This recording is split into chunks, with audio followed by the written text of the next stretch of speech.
Now, learning dimensions are clusters of attitudes, values, and dispositions rather than capabilities or skills.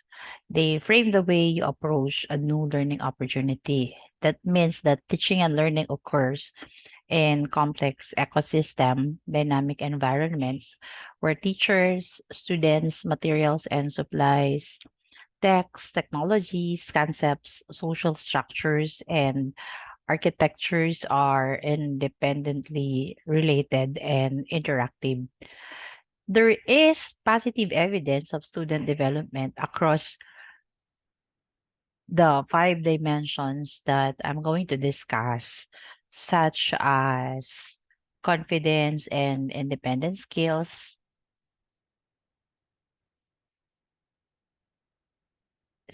and strategies, knowledge and understanding, use of prior and emerging experience, and critical reflection.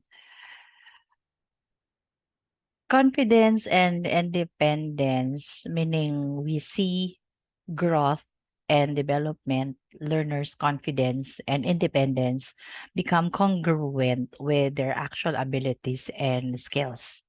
Content and knowledge, use of experience, and reflectiveness about their own learning.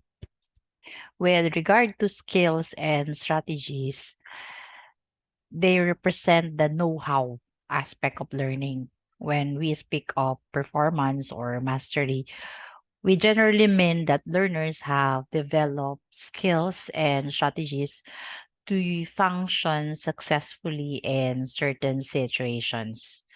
As regards to knowledge and understanding, this refers to the content knowledge gained subject areas. I can say that this is the most familiar foundation, focusing on the know what aspect of learning.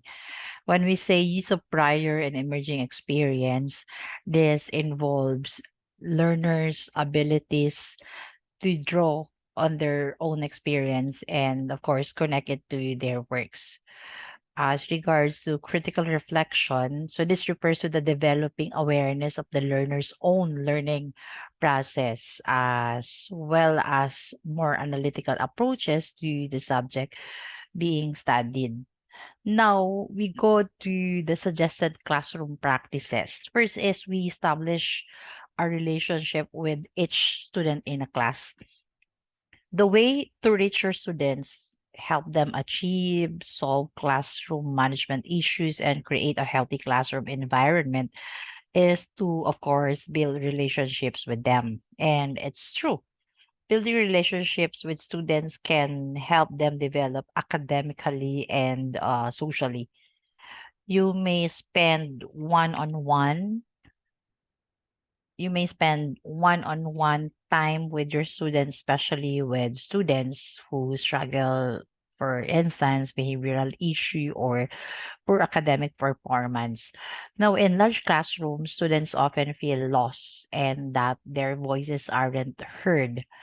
During this one-on-one time, a student has the teacher's full attention. Because they don't feel compelled to perform for other students, they will usually speak honestly. An example of establishing relationship with each student in a class is doing storytelling, and this is one of the easiest ways to connect with students. My students find my students find stories about former students particularly compelling. They love hearing about students who sat at the same desk where they sit now. Second is practice positive classroom behavior. Teachers as educators should be educating students on how to deal with their behavior. One way to practice positive classroom behavior is to use positive language and body language. Use positive language such as, "Can you all listen, please?" Positive language will encourage your students to use their own positive language. "I can do that" might turn into, "I will give it a try." Now, positive body language is just as important. If you have had a bad morning and walk into a classroom in bad mood, students will pick it up. I don't mean go around grinning like a court jester, but smile as often as you can. Create a warm, welcoming environment to students when they enter your class. Third is providing opportunities for students to work together in cooperative groups. Many teachers from disciplines across the institutions use group work to enhance their students' learning. Whether the goal is to encourage student understanding of content, to build transferable skills, or some combination of two, instructors often turn to a small group work to capitalize on the benefits of peer-to-peer instruction. Now, this type of group work is formally termed cooperative learning and is defined as the instructional use of small groups to promote students working together to maximize their own and each other's learning. And this is according to Johnson in 2008. Fourth is to establish and communicate classroom rules. Establish the rules from the first lesson. It can be helpful to let the students write some of their own class rules. Then students then use peer pressure to keep them. A rule a student has made is far more likely to be kept than one a teacher introduces. Once the rules are established, then follow them consistently with all students. Even in those days when you woke up late and didn't have time for a coffee, let a student break a rule once. They will want to break it all the time. Rather than saying to your students, stop talking now. Now, for another suggested classroom practice is using a variety of ways to engage students. Now, creating an engaging learning environment can be a challenge at times for any classroom teacher, but you really want your students to be engrossed in the subject you're teaching. When kids are engaged and attentive, I have found out that they're better listeners and respond quicker to instructions. Plus, they look like they're learning and having fun. So, involving your students in classroom is a time-honored method to keep attention levels up and manage a classroom effectively. One of the best ways to gauge your students' understanding is to ask questions or let them ask questions. Give the students a chance to give their opinion over debatable issues and encourage open dialogue. You should let your students be part of the class as much as possible. Now, interactivity is vital for struggling students and can be used to engage advanced students as well. Everybody likes playing games of some sort, whether at an elementary or higher education level. Playing games is a classic method to activate the students' thoughts and engage them in the topic. You can create competitive games in a class where students try to outshine each other in groups or as individuals. Engage students by asking them to be the quickest to come up with a list or be the first person to guess the name of a historical figure based on clues that you'll provide. Six is providing appropriate feedback. We are continually receiving and giving feedback, whether explicit through oral or written language or implicit in gestures or tone of voice. Feedback conveys information about behaviors and of course offers an evaluation of the quality of those behaviors. While it is easy to take feedback personally, you have to strive to perceive it as a learning opportunity. Feedback can reinforce existing strengths, keep goal directed behavior on course, clarify the effects of behavior, and increase recipients' abilities to detect and remedy errors on their own. When giving effective feedback, you have to prioritize your ideas, limit your feedback to the most important issues, of course. Consider the feedback's potential value to the student and how you would respond. So, could you act on the feedback? As well, too much feedback provided at a single time can be overwhelming to the recipient. Avoid general comments that may be off limited use to the student. Try to include examples to illustrate your statement. As well, offering alternatives rather than just giving advice allows the student to decide what to do with your feedback. Seek an appropriate time to communicate your feedback. Being prompt is key since feedback loses its impact if delayed too long. Delayed feedback can also cause feelings of guilt and resentment in the recipient if the opportunity for improvement has passed.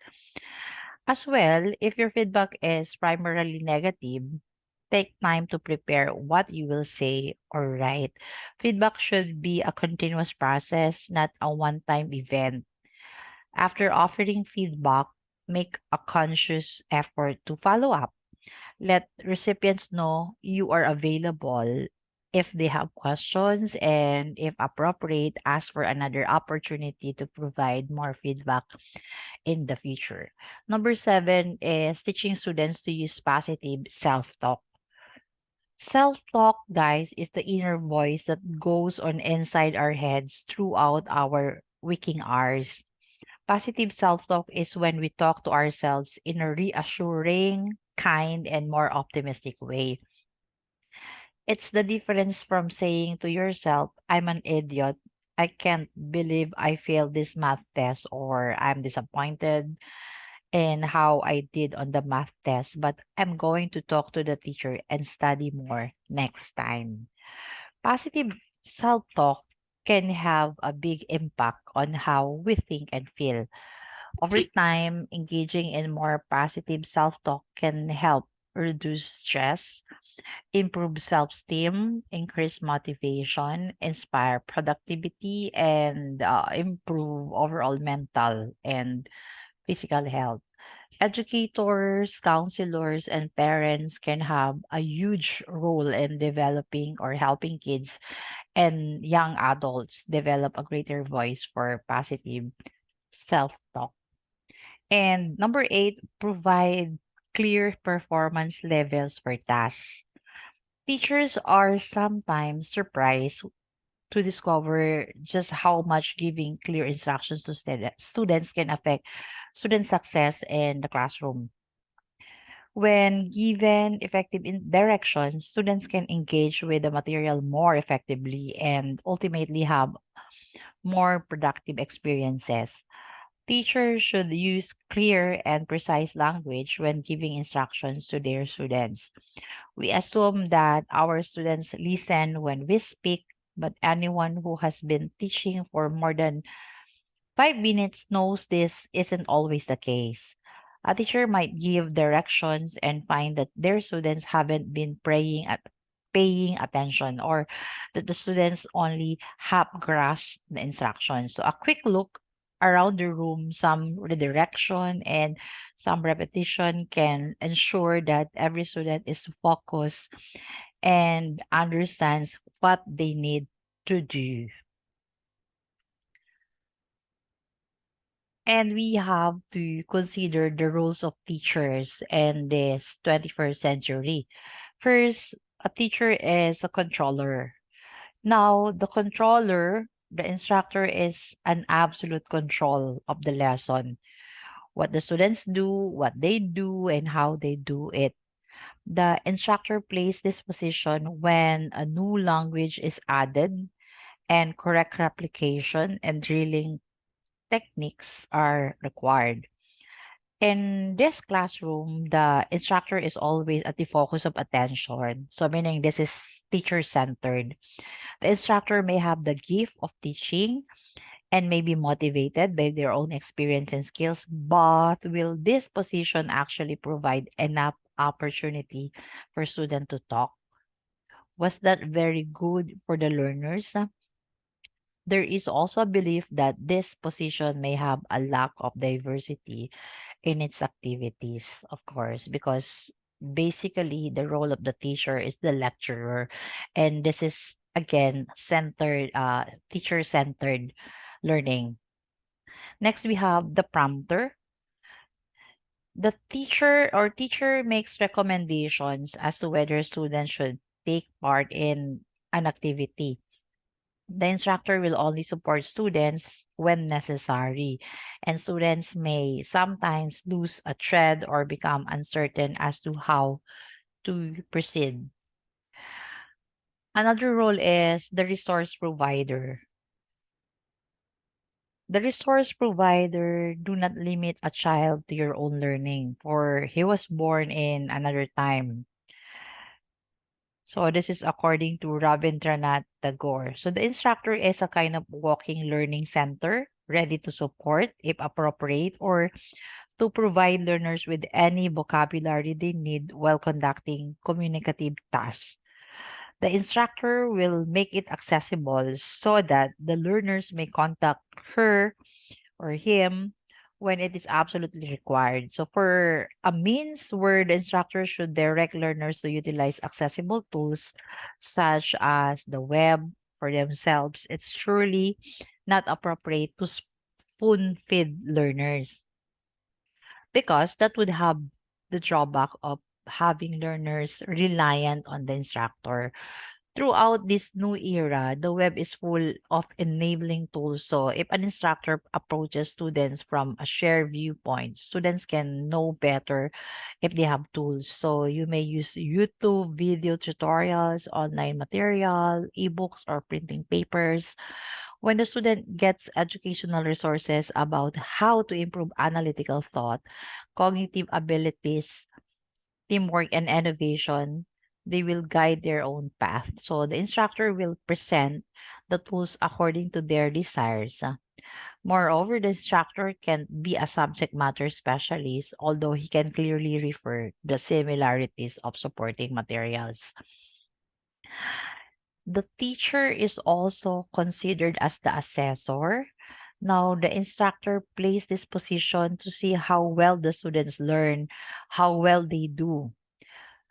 Feedback and clarification was coordinated and applied. So there are a lot of forms in which we can rate learners, and the position of assessor offers teaching the ability to correct learners. On the other hand, if not expressed with empathy and encouragement, it may prove counterproductive to the student's self-esteem and interest in learning the target language. The teacher is also the organizer. So this is maybe the most challenging and significant role that an instructor has to perform. The quality in other events relies on a strong organization and on students realizing just what to do next. In this function, providing orders is crucial as well as setting up tasks. So the leader will also serve as a demonstrator, and this position also helps the instructor to get active and interact with the learners. Now, the instructor often helps to open and neatly close exercises to offer reviews on materials. The teacher is also the tutor. So the teacher serves as a mentor while students are involved in group research or self study. The instructor here gives recommendations and directions and allows students to explain concepts and raising assignments. This position may be perfect way to pay attention to the particular student. It will also encourage the instructor to customize a course to suit the unique needs of a student.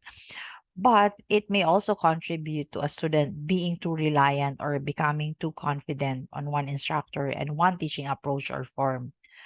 Good instructors, on the other hand, should not restrict learning opportunities for students. So, as a result, they became the perfect mentor for pupils. From the other side, they can build exciting learning resources. In the modern age, you will consider a ton of opportunities to teach the course effectively.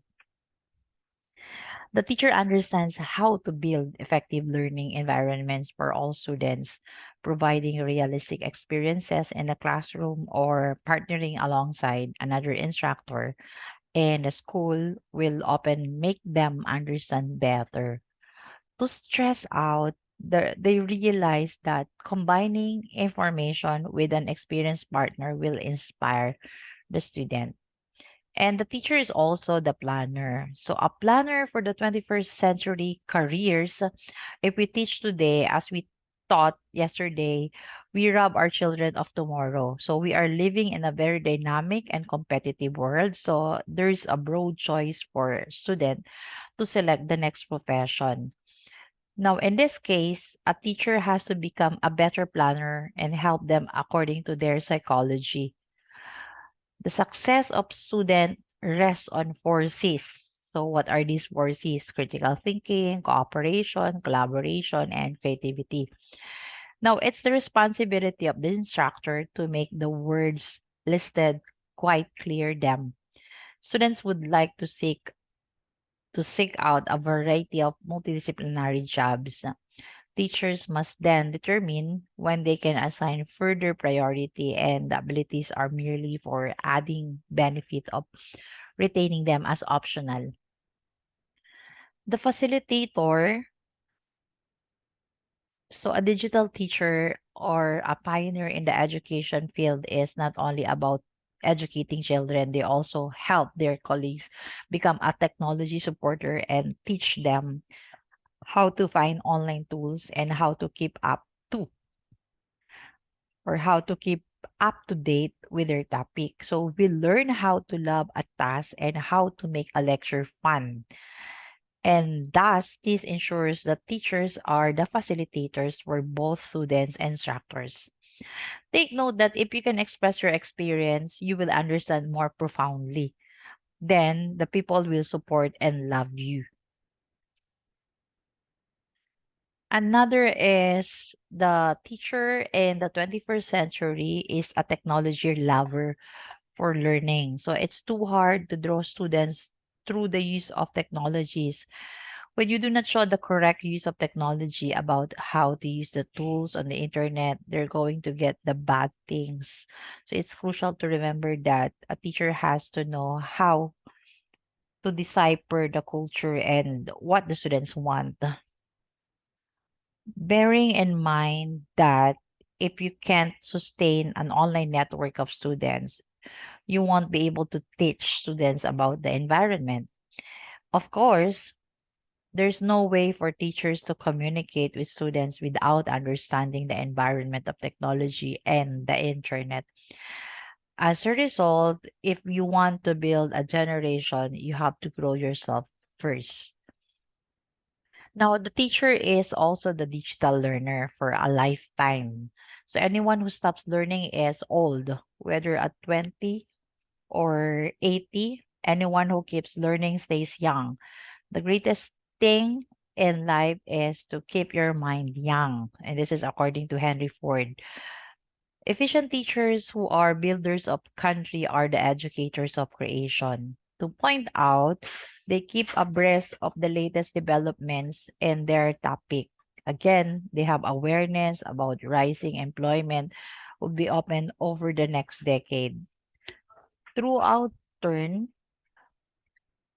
they discover the latest technologies to support students over the next decade.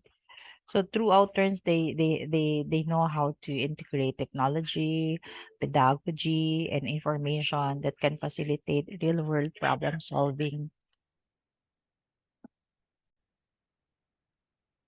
Now, the positive news for learning and development practitioners is that mastery or progress is an important motivator for all age levels.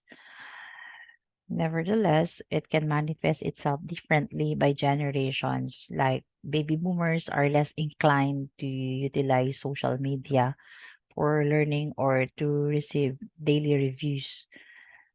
A major difference, of course, to the increasingly digital and internet friendly Generation X and Y. Generation X and Y is expected to enjoy systematic growth, frequent reviews, and mentoring, while Generation Y expects daily input, particularly from peers, about how they do it. Now let's identify some of the generation group. So we begin with the traditionalists. So the traditionalists are the veteran generation. They are born between 1925 to 1945. The economic and political uncertainty that they experienced led them to be hardworking, financially conservative, and cautious. They do not like the change. They are not very risk tolerant, have a respect for authority, and work hard. So this generation set and obey rules. It's critical for this age group to be recognized for their skills and experience. And these people experience two world wars as well as everything that came with those such rationing. We go with baby boomers.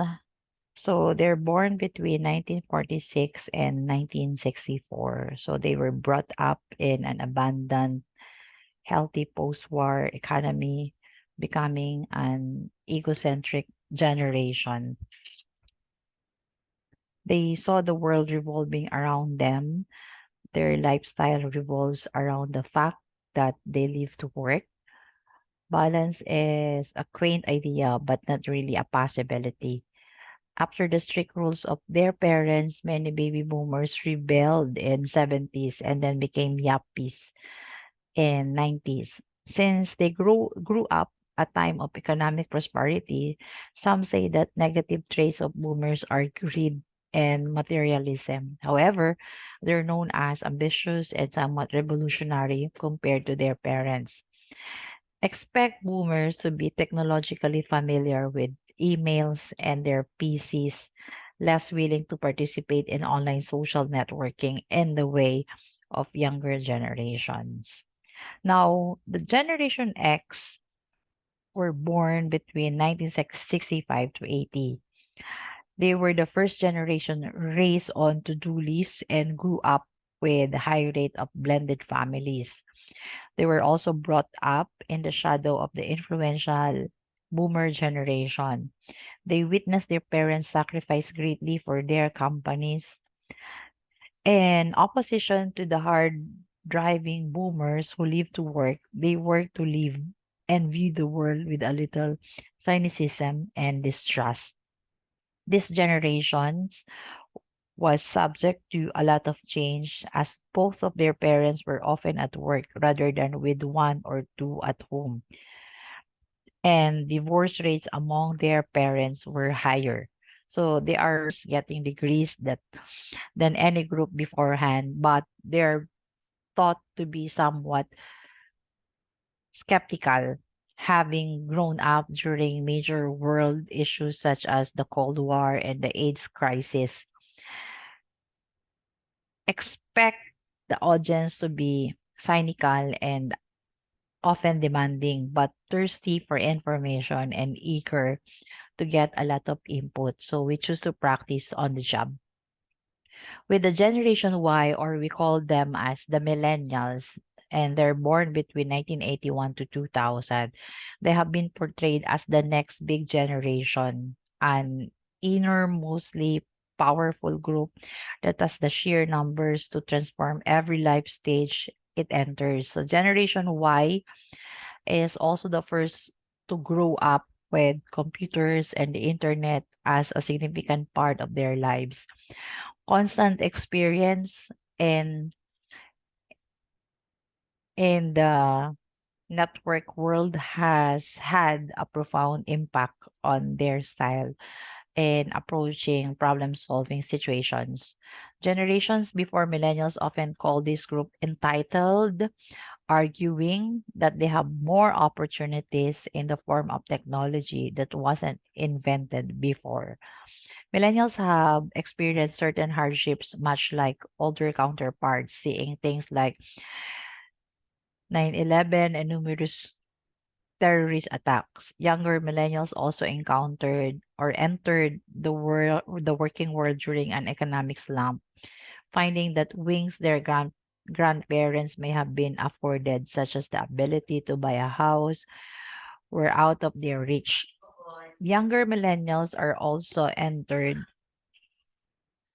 to buy a house or enter the working world during an economic slump, finding what things their grandparents may have been afforded. Now, millennials continue to operate collaboratively through cultures with easy exposure to technologies that they can see as ingrained in everything they do. They favor learning while doing so with regular coaching and feedback. With the Generation Z, born after 2000, they're the first group to grow up as digital natives with the internet and smartphones from an early stage. Their parents were also likely to be impacted by the crisis and plague their youth. Some people say this has made Gen Zers more accountable with their own money because leaders in this group should have been raised after 9/11 or infants at the moment. They have never experienced a time without a global crisis. Since they're still young, we don't know precisely how they're going to be adults, but so far, their qualities have been defined as having a desire to improve the world and a sense of skill.